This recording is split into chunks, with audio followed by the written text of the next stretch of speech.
Jenny, let me start with you. You had this experience with Nim in your family in the 1970s. I wonder how much, and then time passed, and then a book was written about it, and this film was made. In that in-between time, how much was Nim part of your experience, part of you on your mind, and what did it mean for a film to get made to bring that back? He never really left. I don't think any of us, as you can clearly see in the film, there probably wasn't a day that went by or a week that went by that I didn't think about him. And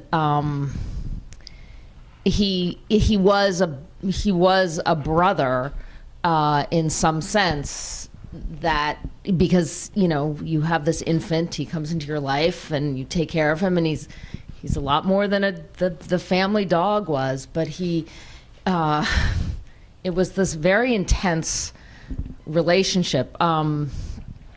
And then the book and the film has been just this kind of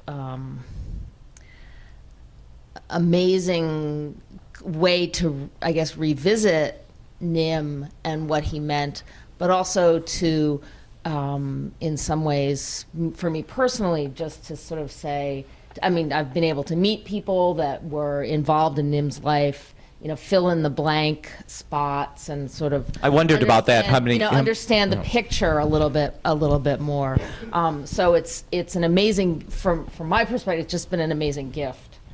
David, you've shown this film as a programmer. You've written about it. Talk to me about your responses to this film. Well, my response was first seeing the film.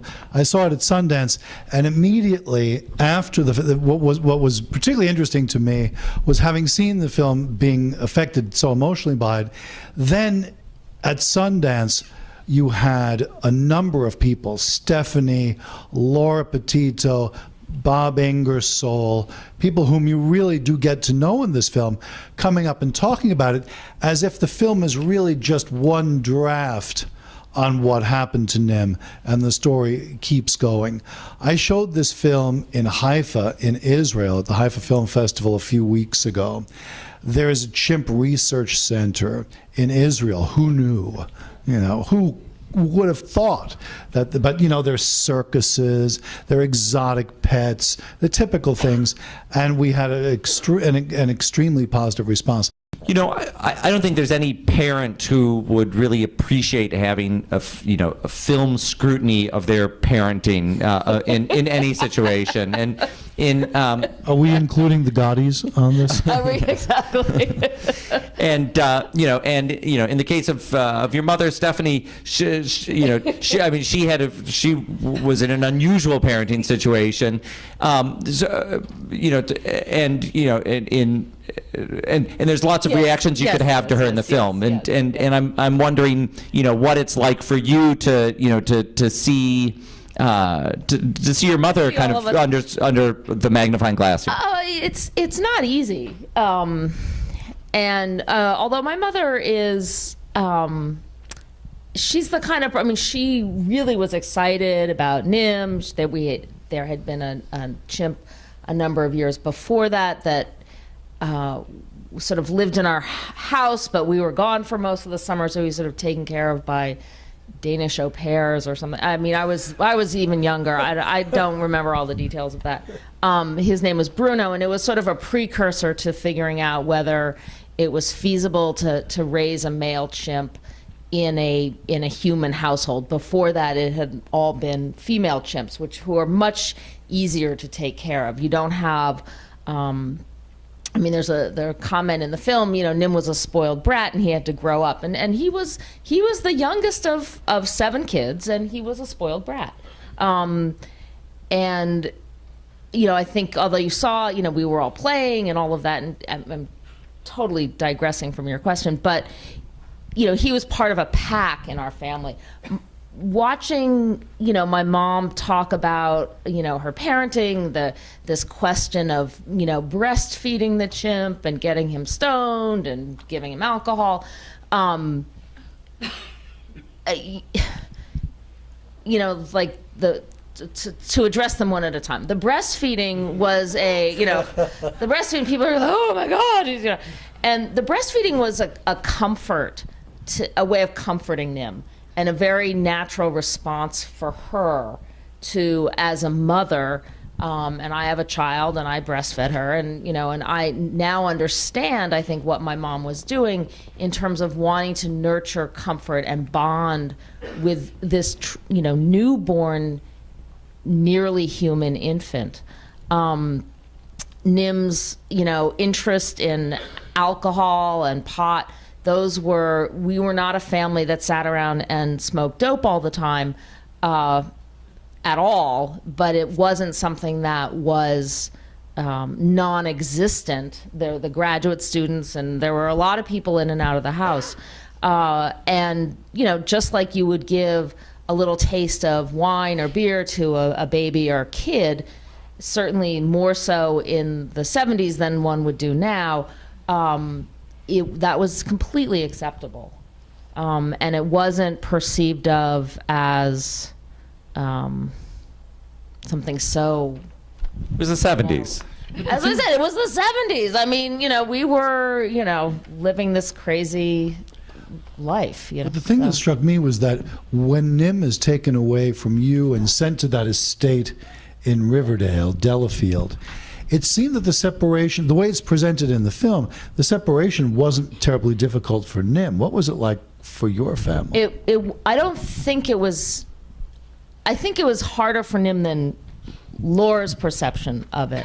I was in high school, and I worked out a deal with my high school that I would continue to work on the project. So I went up to Columbia to the classroom, which truly was a 10 by 10 concrete block room, several times a week to work with Nim. And there was, because I was truly heartbroken at having sort of lost him all of a sudden, and was interested in the project and wanted to stay involved with it.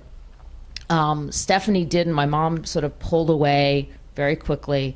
And, I think Nim made a reasonable transition.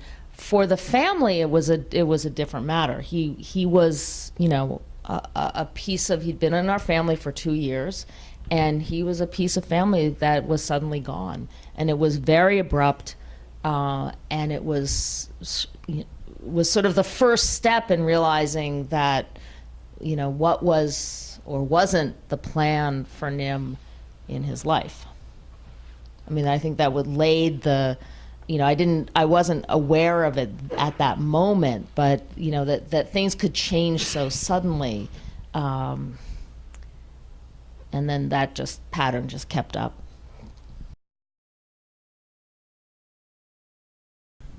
My motive or my interest in going, I think, was to be able to see Nim again. It had been more than 10 years. And also I wanted to know where he was.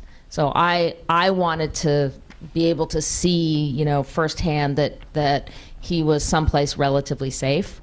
In terms of my mom and her then decision to go into the enclosure with Nim, it's probably, the psychologists out there can have a heyday with this one, but it's probably something I will never forgive her for. In that, by doing that, she put herself at risk, but in many ways, more importantly to me, she put Nim at risk, because the choice would have been made if he started to do her real physical harm. The choice would have been made to shoot Nim and not to shoot my mom, which I'm like, well, which one do you shoot? Which family member goes down here? So that it's, and it's something that my mom and I have since talked about. And I think she, not to put words in, well, I'm not even going to address her motives because that's too complicated, I think. So, if I can bring up another incident that I mentioned this to people, and they say, well, did you see the film where the chimpanzee tears off a woman's face. And people just sort of, this stuff floats around the media, and people think it's a film. It wasn't a film. It really happened. How did you react to that? Well, no one in their right mind should have a chimp and should be living with an adult chimp, especially, I think, one in a situation. I mean, I think the woman up in, I believe it was Connecticut, yeah. just the more and more you read about it, it was a very bizarre relationship that she had with him. And in the zoo world, people that are keepers of chimps, it's one of the more dangerous animals to take care of. Partly because they're very good at escaping and getting out, and but they're very smart. They hold grudges, and they'll go after you because you didn't give them something 6 weeks ago. So that it's you're dealing with a whole other complexity of thought and understanding that is not what you see with a bear or a tiger. By the way, you shouldn't also. Which, by the way, you also should not keep in your home. Which you should not. And somebody in the Bronx did that. So there was the crazy guy with the tiger, and there's the crazy. There's guy always guys with boa constrictors in housing projects. People get this notion. These are different. It's a different species. It is not. They are not human. And of the great apes, the chimps are the most unpredictable and can be very violent as well. Gorillas, orangutans in particular, are very much more docile. Gorillas are more docile, despite their great size and strength. So if I could just ask a final question, you mentioned that when you got into this project, you kind of could think in your head, well, this could go several different ways. But I take it merely by your presence tonight and by the things you've said that ultimately you're happy for this for this film and the way it came out. No, I think the film has done a great justice to Nim and his story, and has brought out a lot of good questions for all of us to think about in terms of our relationship to other species, our relationships to ourselves. It's too late to get that profound. Sorry. But I think, and I am probably speaking for most of the people involved in the film, that everyone is really supportive of the way that James told the story, and brought most of our versions of truth to it. Yeah, the only person who hasn't really participated in the next stage after the film's been made is Herb Terrace, who I think tells his story, and you can make your own judgments of him. But I think it's to James's credit that he lets Herb tell his story and gives him plenty of time to tell it in the film.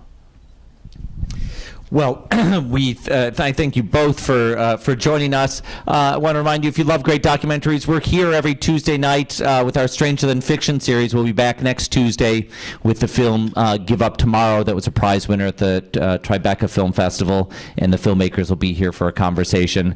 That is a wrap on our 9 days of Doc NYC. I hope you come back next year. Thank you very much, and thanks to Jenny and David.